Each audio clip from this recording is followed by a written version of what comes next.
So I just started recording. So good morning and good afternoon to everyone. Arjun, the general manager here at the Ritz-Carlton in St. Thomas. The last time I was doing this webinar, I was saying the general manager at the Westin Calgary, in downtown Calgary. It's amazing how much time changes and location changes according to that. It's just great to have everybody on this call. And we, just a little history, we, myself, Brad, and Michael started off these webinars way back at the onset of the pandemic. And our simple goal was to try and do good out there and help people understand what their rock bottom is, and then remind them that the only way is up after that. And it was extremely important and very well received, actually. The guest speakers we had were all from different backgrounds, and they all spoke in very different ways, bringing their own personal experiences and strengths, and that helped the listeners understand and make sense about their own personal situations and take whatever they can. This one, we've been toying with this one for quite some time, and I'm really excited that it reached this stage where Nav and I got to know each other through LinkedIn, and that again confirms the power of your network is your net worth at the end of the day. How you leverage your network is so critical. It's just hard to believe that I have never met Nav in person just yet. Hopefully someday I will.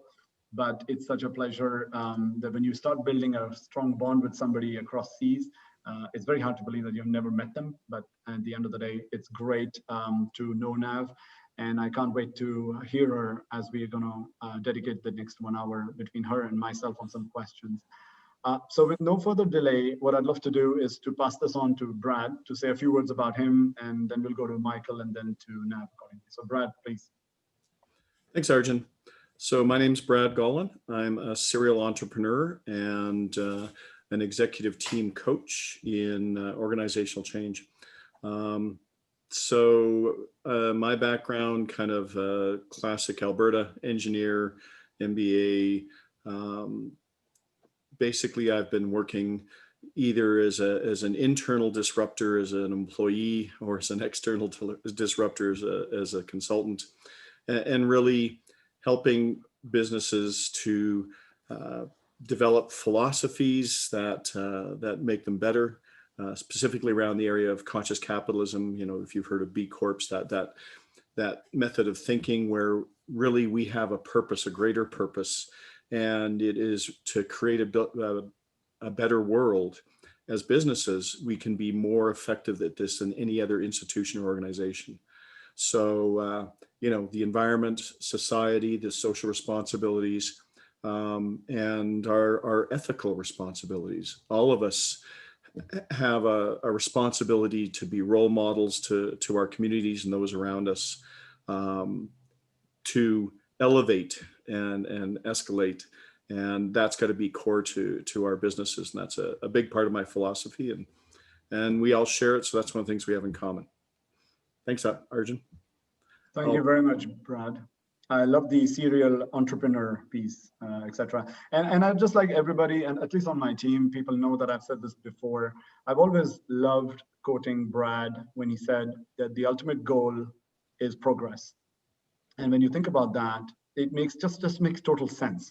People start benchmarking. Nobody should stop benchmarking, for sure. But when your mindset is about progress, you cannot go wrong. You will always hit your goal. So I really appreciate that in Brad and the wealth of knowledge he brings in. With that, no pressure. Michael, would you like to say a few words? Why, certainly. Thanks, Arjun. And great to be here again as usual and having some great fun. I too, like Brad, I'm a serial entrepreneur in several startup ventures, early stage ventures, some successes, some failures, of course.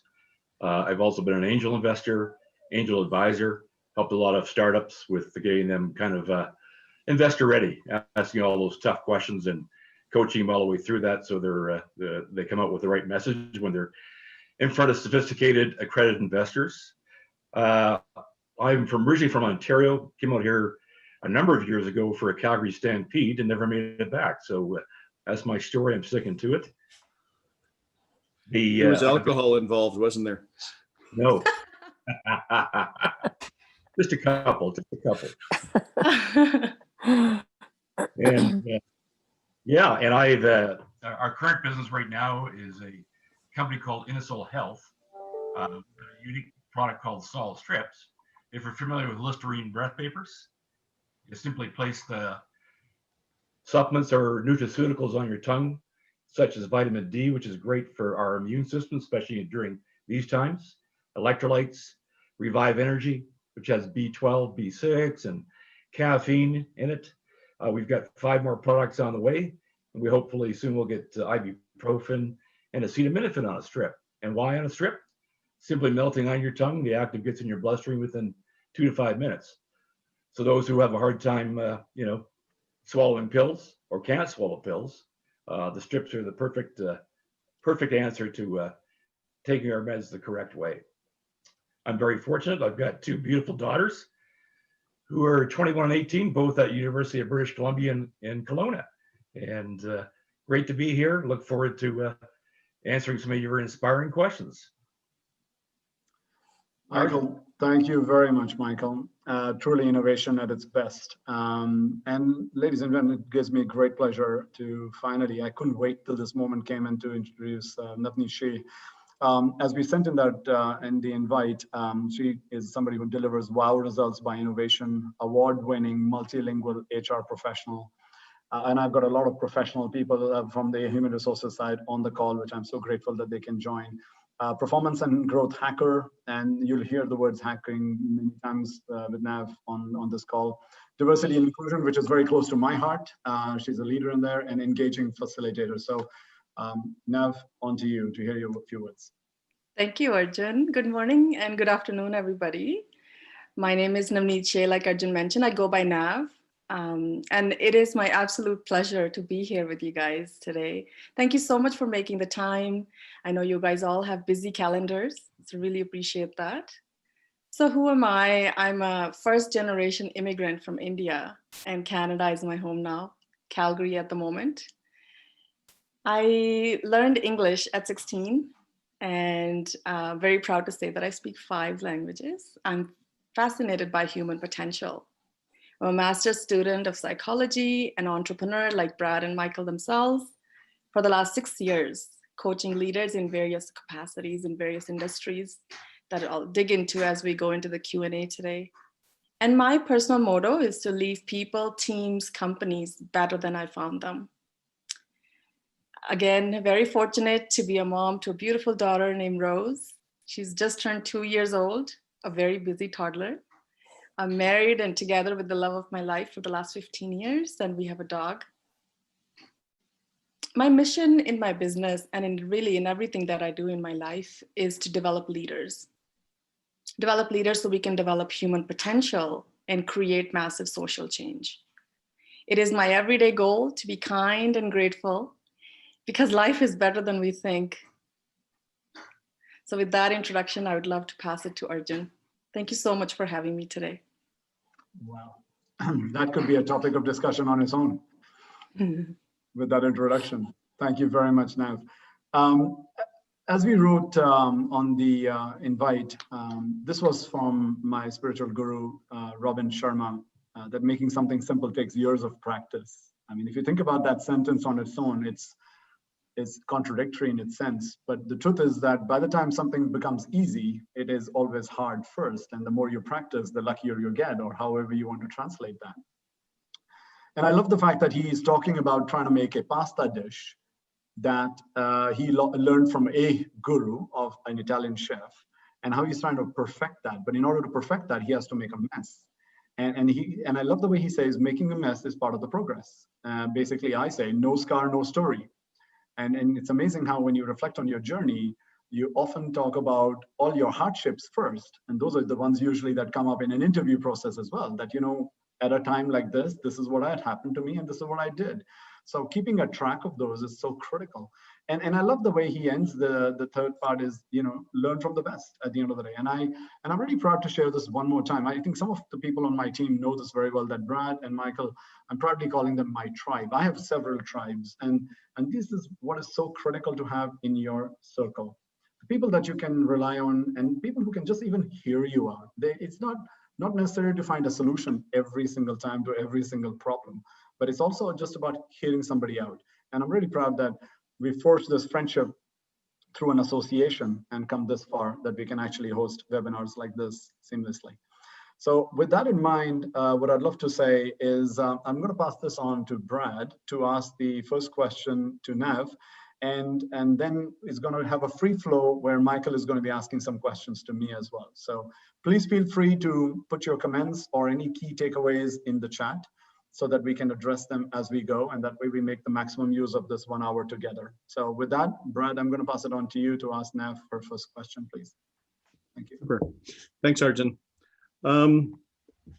In how you kind of set up the conversation for today, Arjun, you talked about kind of our purpose of the only way but up.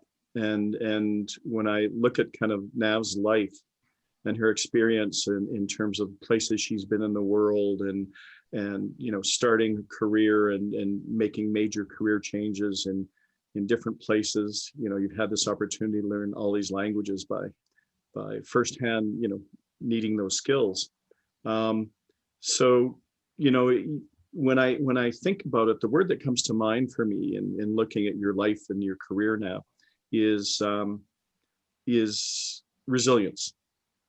Because everywhere you've gone, you've had to kind of adapt and evolve yourself, and you've always risen and been able to rise to be exceptional.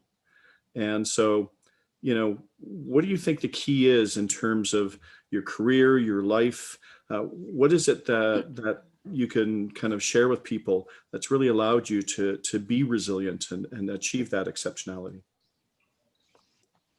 Well, thank you, Brad, for that question. So I'd like to start with defining resiliency for everybody. And according to psychology scholarly article, Dr. Ruth writes, resiliency is positive adaptation to significant adversity or trauma, right? So let's break that down. It's not just about adapting to the trauma or adversity, it's about positive adaptation. So it really speaks to me about the spirit of us human beings. Like, how can we bounce back from the worst of situations with all odds stacked against us? And that's where resiliency shines. We are able to be resilient when we're able to draw out the gift of our adversity and trauma, and not right away through the process of processing and reprocessing, but becoming stronger as a result. Right? So I want everybody listening in today to let us know in the chat box, one person that you can think of when you think of like that person is really resilient. I want you to type in the chat box who that is. And then next to them, write down, tell me about some qualities on why you think this person is resilient. And while you think of that person, let us know. I want to tell you, one of the most resilient person that I've seen in my own life is my grandma. I call her my BG. I want to tell you a story. I want to take you back to India in 1955. I want you to imagine a house made of mud with a long veranda. She's living in a village and it's a hot summer day. My BG is 22 years old. She's working around the house. She's feeding the cows. You know, it's a farming family. She has 5 kids running around and her youngest is under 1 year old. She gets a letter that somebody reads to her because she's uneducated. She's, you know, can't read. And in that letter, there's a message that her husband, who went to serve the army, will not be returning home from the war. Right? In that instant, she's widowed with 5 kids, all under the age of 8. She's uneducated. She's living in a village with no family around. She doesn't have many savings. Her life has fallen apart. Like, that is adversity. It's looking you in the face. Now I want to take you fast forward 80 years, 60 years of her life. She's 80 years old and I'm talking to her and I ask her, Grandma, like, your life must have been so hard. How did you carry on? And I'm so lucky that at 22 years old, I had the audacity to ask her that question. because she told me two things that continue to inspire me and help me be resilient. So I'm going to share those two things with you. She told me, she said, first is, as soon as your grandfather passed away, I had to continue on. I had no choice not to. But the choice to be resilient was because I had a strong why. I had a strong purpose. And second, she said, was her faith in something other than herself. Two things. So, you know, Brad, I look at my own life and I think about the times when I had to face adversity. And two significant times come to mind, one in 2015 and one recently in 2020. And in 2015, we lost our son unexpectedly, and my life fell apart. I couldn't work for months. I had business to run. I had clients that depended on me for results. And second, actually happened very recently, a few months ago. I lost 80% of my clients in my business because of the market uncertainty, because the world was in survival mode. And I literally have had to restart my business. And both times have challenged me. So I want to check in with the audience and see if people have listed some people here, their grandfather, their friend, their mother, their grandmother, you know, positive adaptation. Yes, exactly. So with knowing that every single person we know that who we're inspired by, I think about my BG on a daily basis. She taught me the value of having a strong purpose, a strong why, and then strong faith. So do any of you have a strong why, something that gets you out of bed every morning? Like, why did you make time for this webinar today? I know you guys are busy people, have busy lives. Why do you do what you do? And many of you are leaders. Why do you want to lead or inspire your team? If any of you would like to share your why in the chat box, that would be great to know. Because I want to tell you a really famous author, you might have heard of him, Simon Sinek. He says, if you lead with your why, then what you need to do and how you need to do it will become very clear. And I'm going to soon give you two scenarios where you can feel the difference when somebody leads with their why and when they don't, right? So the reason I want to dig deeper into your why is because it's the most important factor in resiliency.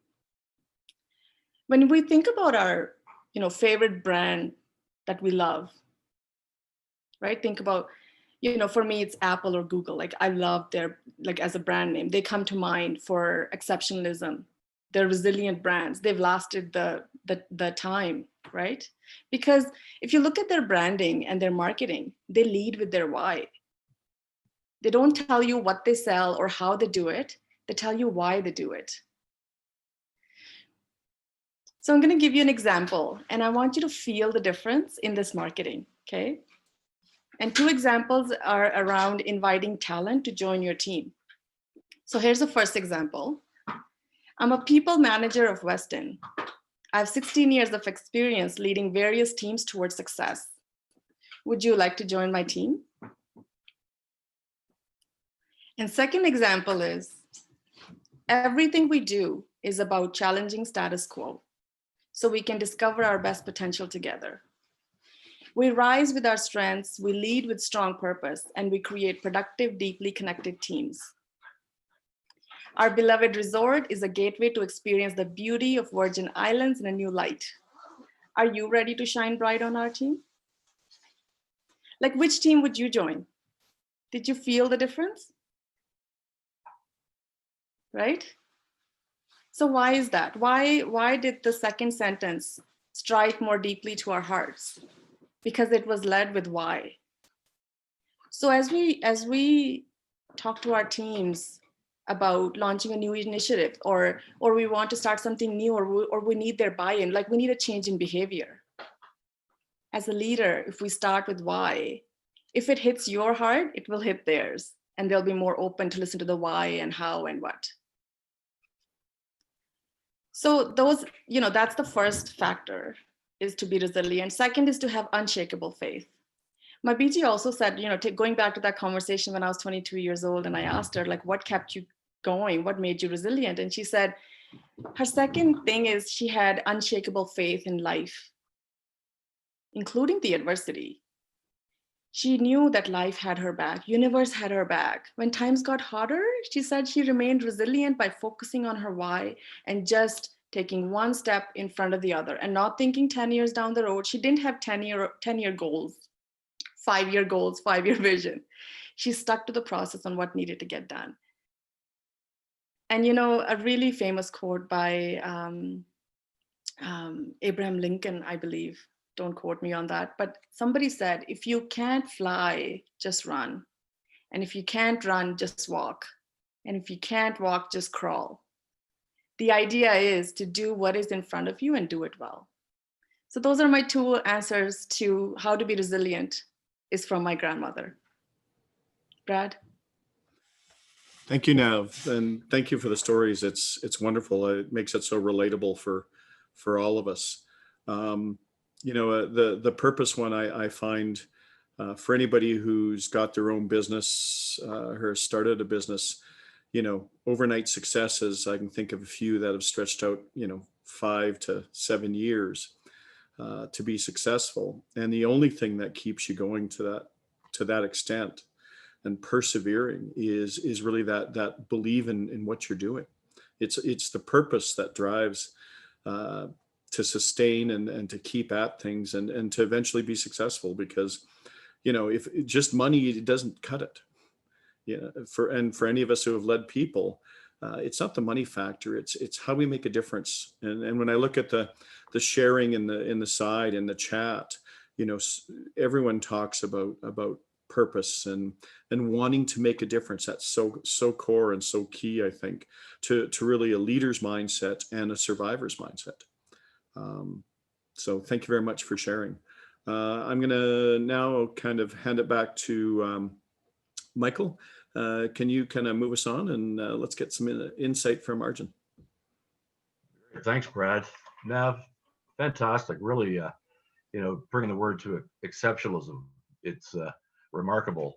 And truly the why and what you've been through, and how does any parent go through what you went through and move forward? Because there's a why, there's a purpose, but it's just, you can't imagine ever having to be a parent to have to go through that, what you and your husband have gone through with your son. Great to have you here, and really great insight. Really appreciate that. And now I actually get to ask questions to our host, our illustrious host. Finally, we get to turn the tables on you, Arjun. And Arjun, those who know him, of course, he's also known apparently now as the Candyman. I'll let him answer that question. But Arjun, you as being a dear friend, and love doing these sessions with you and Brad, and having great guests like Nav. You've had an amazing and remarkable career, Arjun, in the hotel and hospitality industry. You've experienced numerous countries along your journeys as an expat, cultures, amazing cultures, foods, spirits, folklore, while adapting to each local flavor and customs. How good is that? Let's talk about one of our kind of key attributes for a leader that we all like to talk about and we bring up all the time, and that's vulnerability. And I think that's really key. A strong leadership trait, as we all agree. So how has your career and your travels and your experience assisted you with your personal and professional and leadership growth, specifically towards vulnerability? And since we're talking about exceptionalism, let's relate to that as well. Thanks, Michael. And for those who did not get that Candyman statement, which I was hoping was not going to come up here, is because the other day when we were doing a little dry run, I was wearing a pink vest with a pink and white striped shirt, and somebody made a statement, which was my wife. The first thing in the morning, I'm thinking I'm looking good, well dressed, etc. And she says, "What the hell are you wearing? You look like somebody who sells candy." I was like, where did that come from? So I made the big mistake of sharing that with my lovely tribe here, and now it's come back here. So I'm not selling candy. I may be inspiring people to buy candy and making them feel as if they're having something sweet and they have my presence. My leaders on the call, you don't have to say anything. You can type over there if you like, but that's the introduction to that. Thank you, Michael. Vulnerability is very close to my heart. You see, one thing is you can actually say to yourself that I will be vulnerable today and let's go with it. Let me see if I can be transparent. Let's see who's the real genuine people in the room. I've always said to team all across the globe, when you're a genuine person, you will automatically find your like straight away. You'll find the genuine people out there. And vulnerability has been closer to my heart because one way you can learn is through the hard way, or you can learn a proactive way. And there's a book that I'd like to recommend to all those who are on the call. And it's called The Power of Moments by Chip and Dan Heath. So I'll type it into the chat box, or one of my colleagues can do that. The Power of Moments by Chip and Dan Heath. And some of my leaders who were on the call, we just did a strategic session a couple of days ago, and I was challenging them to think, why do people remember the best moment or the worst moment of an experience? And if you really think about it, those are the things that really stick with us. Anything in between, we tend not to kind of recollect or reflect on. As I'm listening to Nav's personal story, and it's so beautiful to see in the chat, so many people write about their nanas, or even my own grandmother, who, by the way, left my grandfather at 71 years of age and decided to go out of New Delhi and open a ashram, which is in the middle of nowhere, through charitable trust. And now it serves up to 5,000 people in a month. And all she wanted was people to pray and grow their faith and become stronger. And in return, they would get free medical, free food, etc., etc. Now imagine that it was unfathomable for the lady to leave at 72 years of age and start that from scratch. And today she is living forever because that's how she's a devotee over there. And at the end of the day, if I think about vulnerability, I think about my grandmother, the strength she brought in with principles and her mission. And I love what you said, Nav. It's a beautiful reminder. Start with the why. And I always think about it that if people really remember their best and worst moment, and if you think about that for a second, when you fell in love with somebody, it happened by chance. You'll think about that moment saying, you know what, she happened to be at the bar at the same time I was there, or Michael came to Calgary for just that one stint, but alcohol made him stay. I'm sorry, I just had to quote that one more time. It was fun to quote that again. Sorry, Michael. But the point I'm trying to make here is that things happen by chance. And this book made me realize, why should certain things happen by chance? Why can't you create them? So when you think about vulnerability, when you think about, instead of saying, you know, should I be vulnerable or should I not? I told my team with great pride that I will be vulnerable. And through vulnerability, I'm going to drive transparency and accountability. And as we all know from our different careers, what gets measured gets done. And if it can't be measurable, then it's just a social talk. So Michael, I mean, it didn't matter which part of the world I was in. This is my 12th country in my career, as most people know. And I've always been myself. I've brought vulnerability, I've brought accountability, and I've been honest and transparent. And I've learned the hard way. Some people prefer not to have that vulnerability. They want to keep that very covered up, and they make it clear. And that's absolutely fine.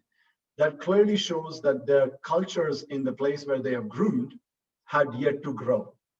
And leaders work on the cultures no matter what. And if the culture is not improving, then you know for a fact that then something, whatever they've been trying, has not worked. So whether it was a language barrier, like when I went in China and I couldn't speak the language and I had 700 of them in my department, I started learning Mandarin. And I tried to show them with actions. If you can't speak, I love what Nav said. If you can't run, walk. If you can't walk, crawl. I mean, get there somewhere or keep moving one way or the other. And I said to myself, I'm going to teach these Chinese folks English. That's what I'm going to do back in 1999. Well, guess who learned the first word of Mandarin in the first minute he joined his team? That was me. And that's what you have to do at the end of the day. But only by being natural and honest and sincere, you will feel that back in return. So vulnerability is not a bad word. It's how you present it at the end of the day. So Michael, back to you. That's fantastic, Arjun. Yeah, and I think the vulnerability part too is really building that trust, that authenticity with your colleagues and things, and people realize, hey, we're human, we're approachable, we are real people. We always are trying to improve, are lifelong learners. So I think that's if it's hard, not everybody is comfortable with it, as you point out, and as Nav put herself out there this morning already to show you how vulnerable she is, and she's very comfortable with doing that, as you can tell, and so are you. So I think that, and as all to say is us Canadians up here, we all of us love to travel the world, and I think as we talked about in the past sessions, by traveling to and experiencing various cultures, taking those opportunities, we learn from each other and we understand each other. We get rid of all this toxicity in the world that's going on right now. We don't need that, right? So anyways, well done. Thanks, Arjun. We'll take it to Brad. Thanks, Michael, for recap. And Brad, let's go ahead and ask Nav her second question. And ladies and gentlemen, please continue writing in the chat box. It's incredible, everything to read over there. It's just beautiful to see everybody's personal takeaways and everything. So please continue. Whatever is really getting to you, or even if a question is popping up, we'll take the question as it comes along. So thank you for being here and thank you for doing that. So Brad, back to you. Thanks, Arjun. So Nav, I want to kind of dig a little deeper. We talked about exceptionalism, and I want to kind of get deeper into specifically what's enabled you to be exceptional, like some of the key things. Because when I listen to your stories and the things that you've experienced that's enabled you to become who you've become, it seems there's a really powerful sense of self-awareness and kind of learning, and to me that's enabled you to be kind of quite effective in terms of your brand management and your coaching and the work that you do. And I think that awareness has allowed you to be kind of genuine, really who you are. And I think that's what makes you an influencer, that authenticity and that vulnerability as you've shared. So, I'd like to kind of tap into your experience in coaching. Over the past 5 years, as you talked about, the challenges and the things you've done, and it's caused you to dig deeper.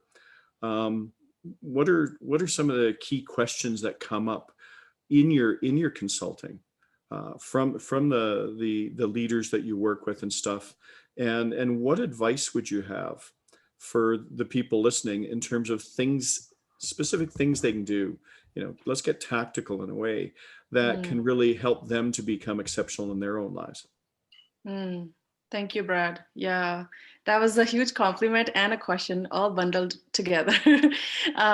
Thank you for that. And just to go back to what Arjun was talking about, to be exceptional, and I will give you guys some top 3 tips that I've learned from working with leaders from all across the world in different industries, what common trends I've seen.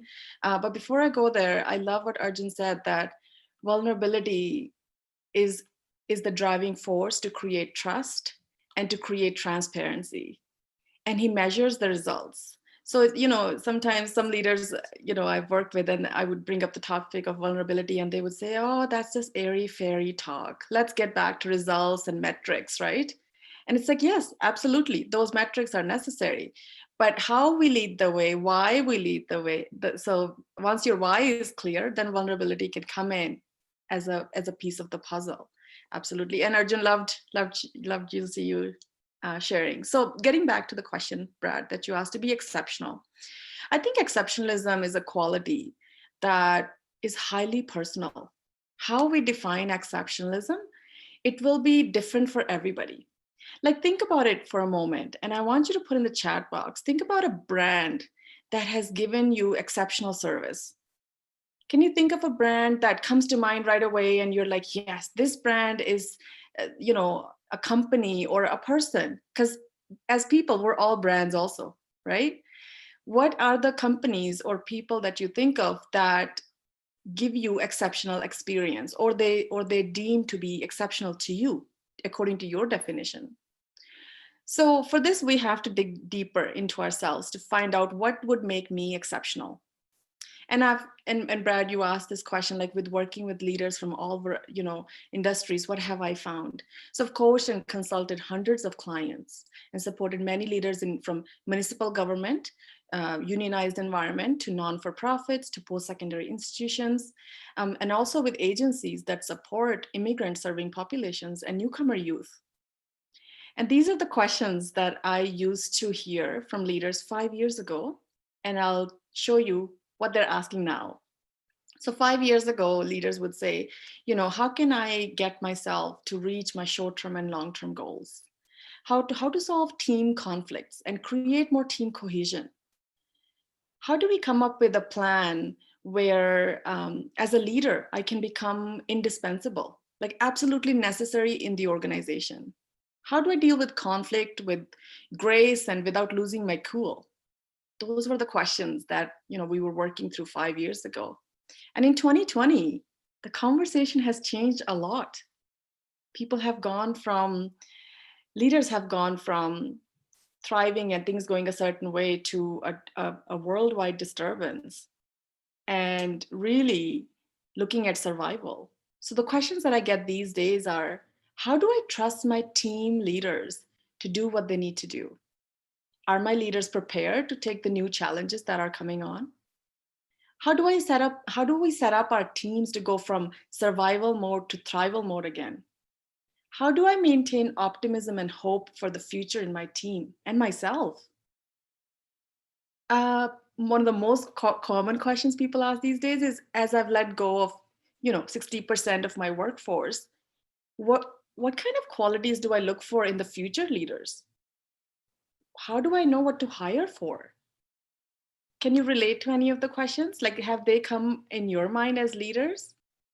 So those are the questions that I'm coaching leaders now during one-on-one coaching sessions, or creating a team plan, or coming up with a strategy and bringing their team members with them, so everybody is empowered. And Arjun here is an excellent example of that leader for us.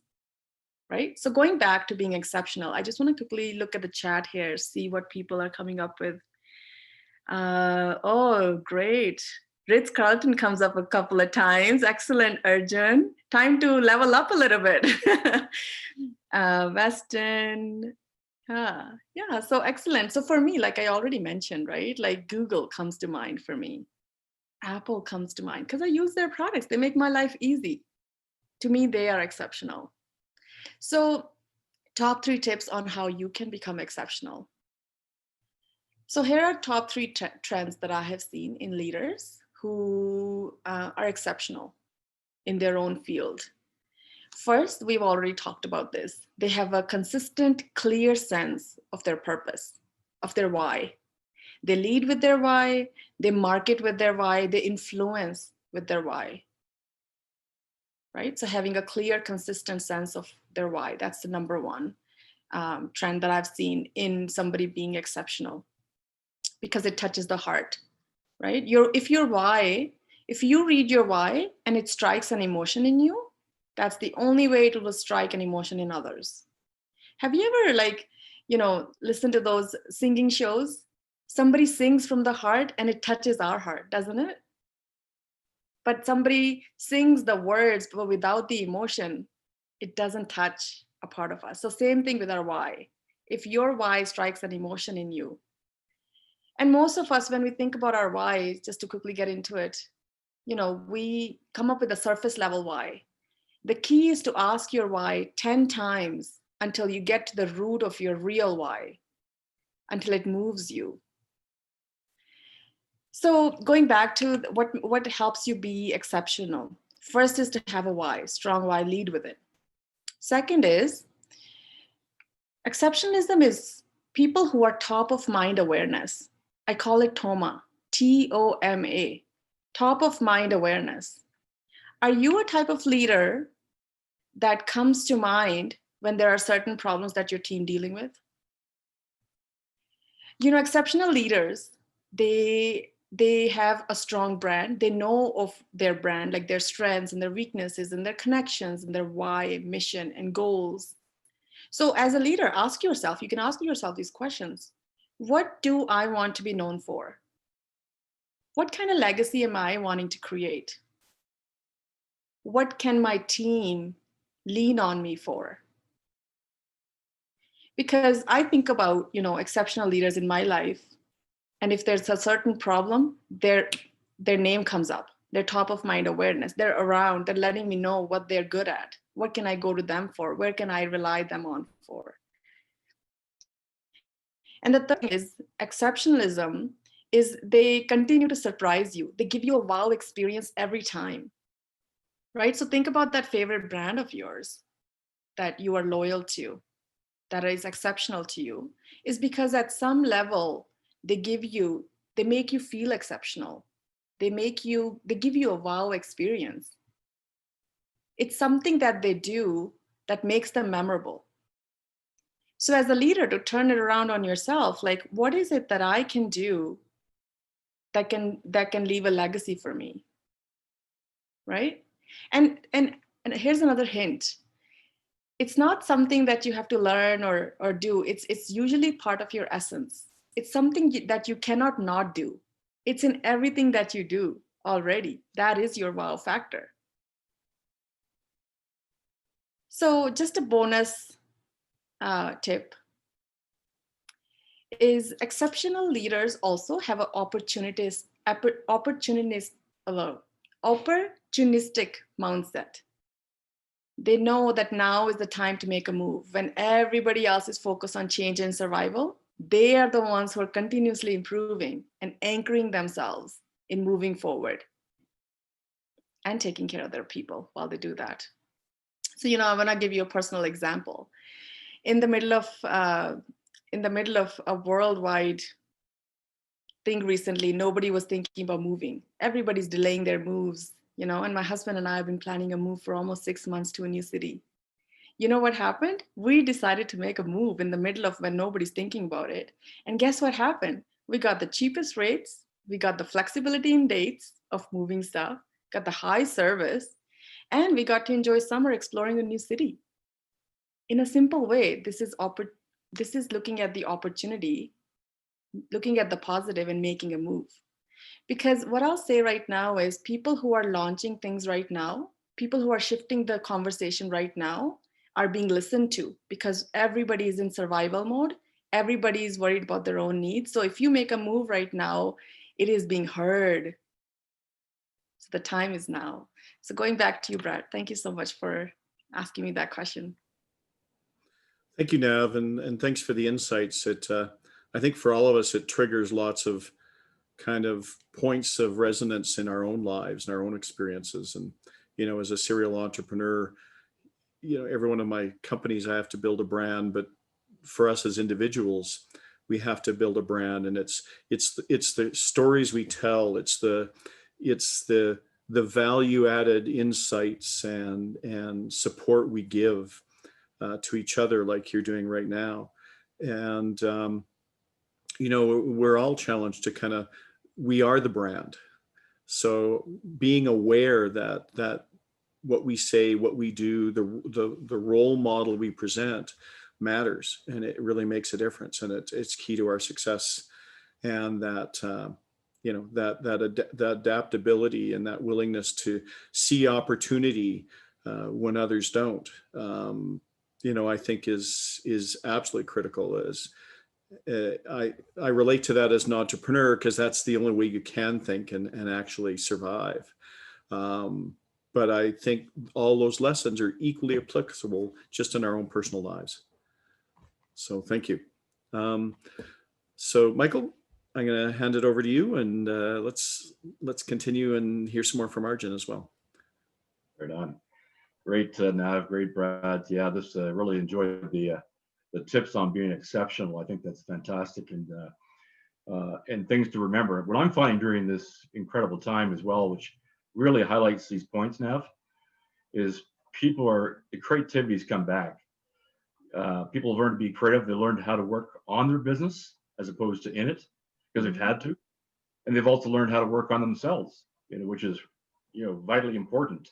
Mm-hmm. And when we do have failures, hopefully we fall forward, right, and learn from those and grow from that, and treat each other the way we should be treating, the way we want to be treated.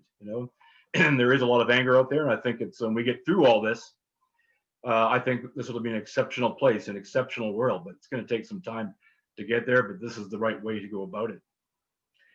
Thank you for that. Well, Arjun, back to you, and kind of relaying back to my first question that we talked about vulnerability, but let's take it a little bit further, and especially including all your world travels, numerous countries where you've worked. Let's talk about adaptability, resiliency, and also is a big topic for you is transformational skills.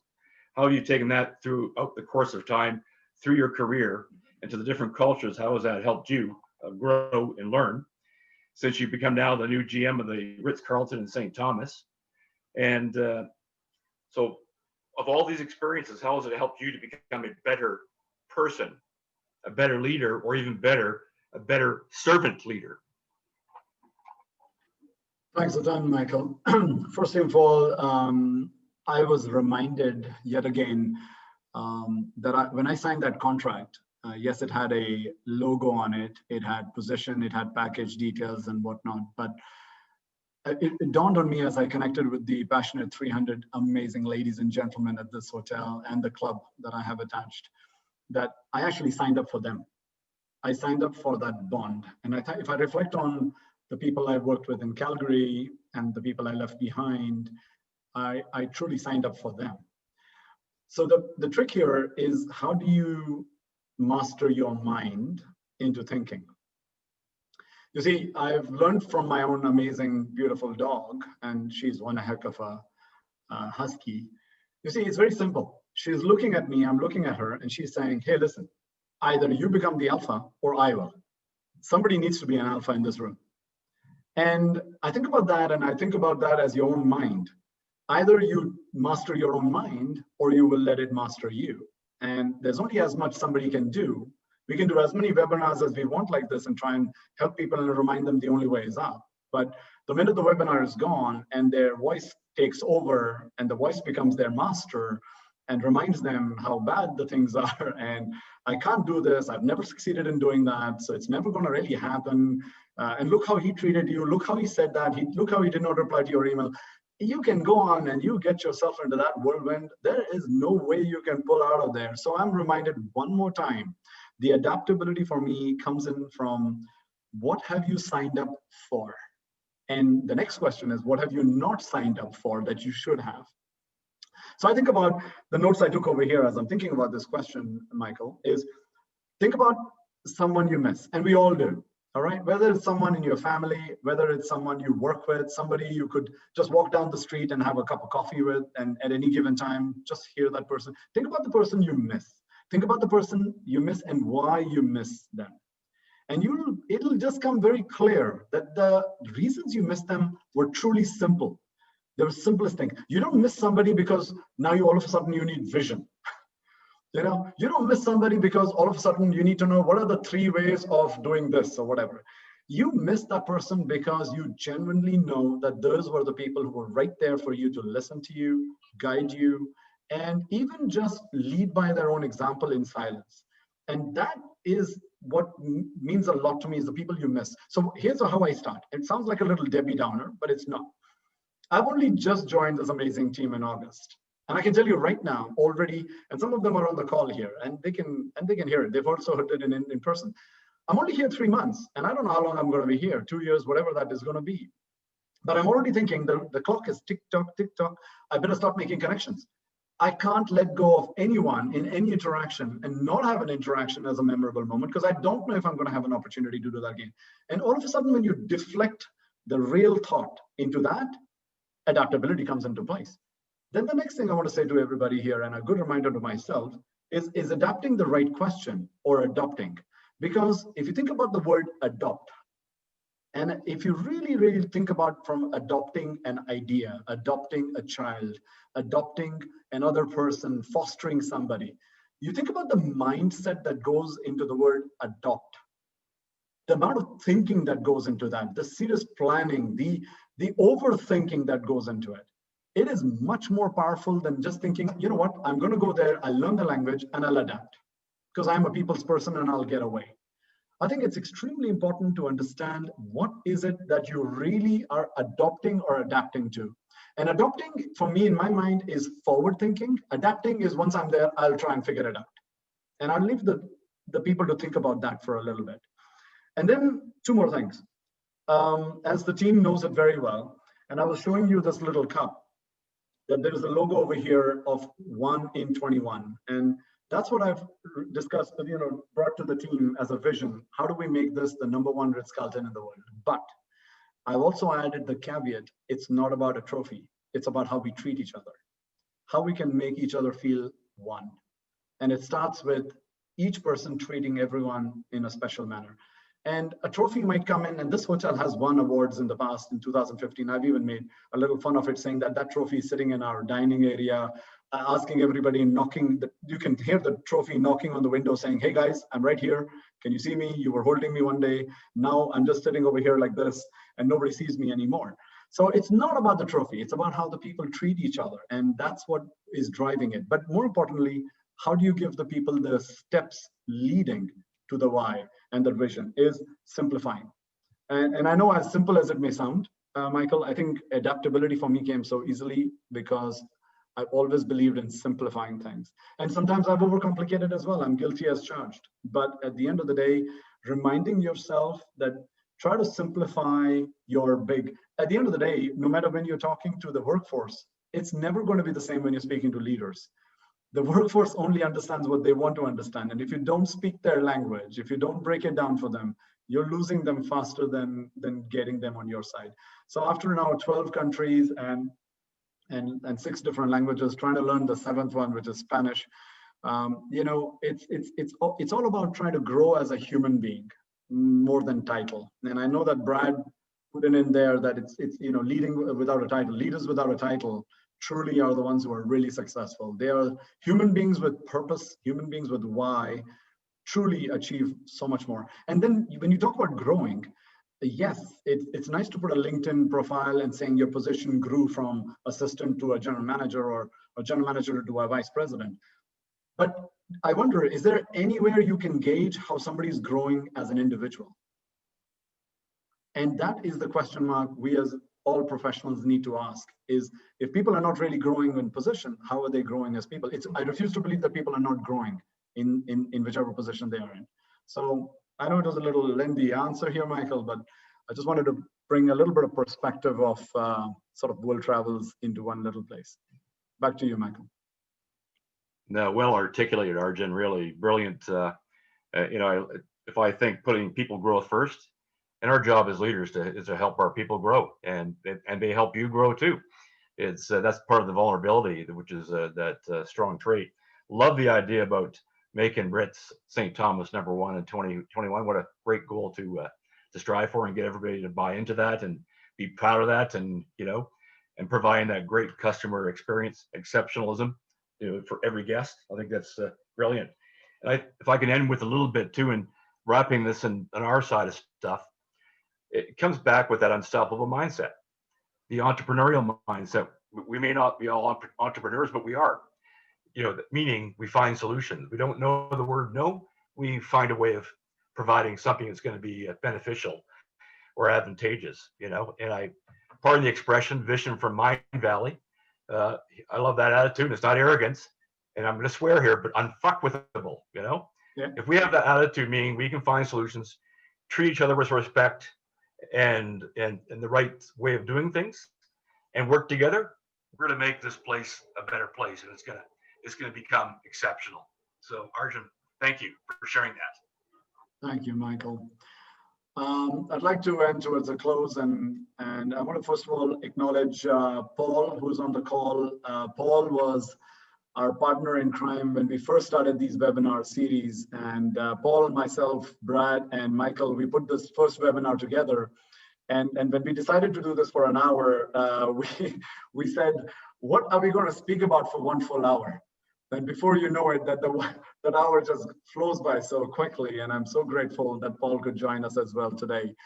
I just want to say a big thank you to Nav, really, for trusting myself, Brad, and Michael to join us on this. I know that from the comments that are coming in, both in private and in to everyone over here, what an inspiration you are, Nav. And your coaching sessions, I can only imagine how impactful they would be.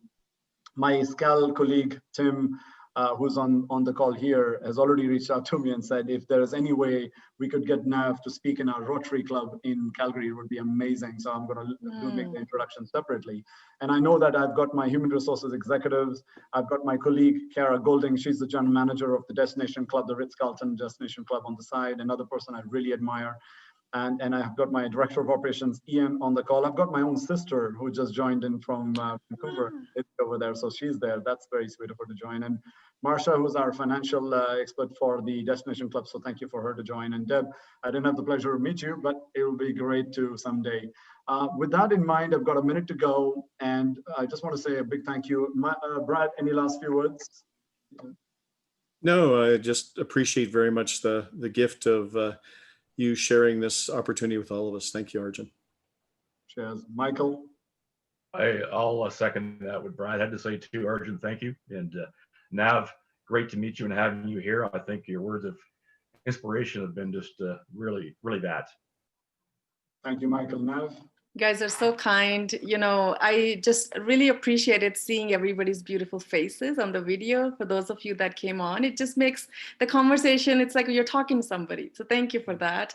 And thank you for your continued engagement during this webinar. It makes it so much enjoyable when, you know, I'm not talking to a wall, like I said. And I got to learn about your person of resilience. Thank you so much for sharing them with me so I could learn and continue to be inspired. And last but not least, the man of the hour, Arjun. Thank you so much.